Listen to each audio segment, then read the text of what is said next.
खान, चलते हैं हेडलाइंस की तरफ। पाकिस्तान के पास एक और मौका, पाकिस्तान के शाहीन एक बार फिर आमने सामने, हिसाब बराबर करने का वक्त आ गया, प्लान फाइनल होगा, शाहीन पलटकर वार करेंगे।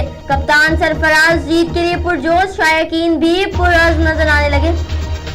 भारतीय मुदाखलत के सबूतों के बावजूद मिस्बत सोच के साथ आगे बढ़े। भारत के पास मुज़ाकरात के लिए एक मौका था जिसे उसने ज़ाया कर दिया।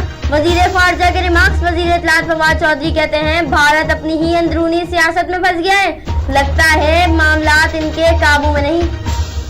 मुखलिसाना पेशकश के जवाब में मुतकब्बिराना रवैये पर अफसोस हुआ। वज़ीर-ए-आज़म इमरान खान का बयान, कहा पूरी जिंदगी छोटे लोगों को बड़े ओहदों पर बैठे देखा है, ऐसे लोग बसीरत से आरी और दूर अंदेशी से महरूम होते हैं। छोटा मुंह बड़ी बात करने वाले भारतीय आर्मी चीफ को जावेद मियांदाद ने करारा जवाब दिया। कहा बातें करने में और जंग करने में फर्क होता है, एक पाकिस्तानी 1 लाख के बराबर है। जावेद मियांदाद ने मजीद कहा लगता है भारतीय आर्मी चीफ सटिया गए।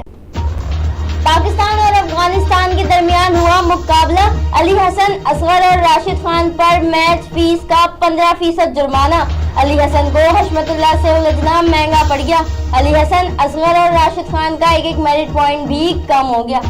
अमन की ख्वाहिश को कमजोरी न समझा जाए, कलभूषण की सूरत में भारतीय दहशतगर्दी के सबूत मौजूद हैं।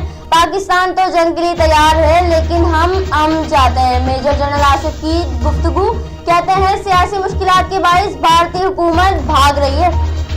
शाह महमूद कुरैशी जनरल असम्बली के इजलास में शिरकत के लिए अमेरिका रवाना। शाह महमूद कुरैशी बगैर प्रोटोकॉल इस्लामाबाद एयरपोर्ट पहुंचे। बोर्डिंग प्रोसेस के लिए मुसाफिरों के साथ कतार में खड़े रहे, शहरी भी सेल्फियां बनाते रहे।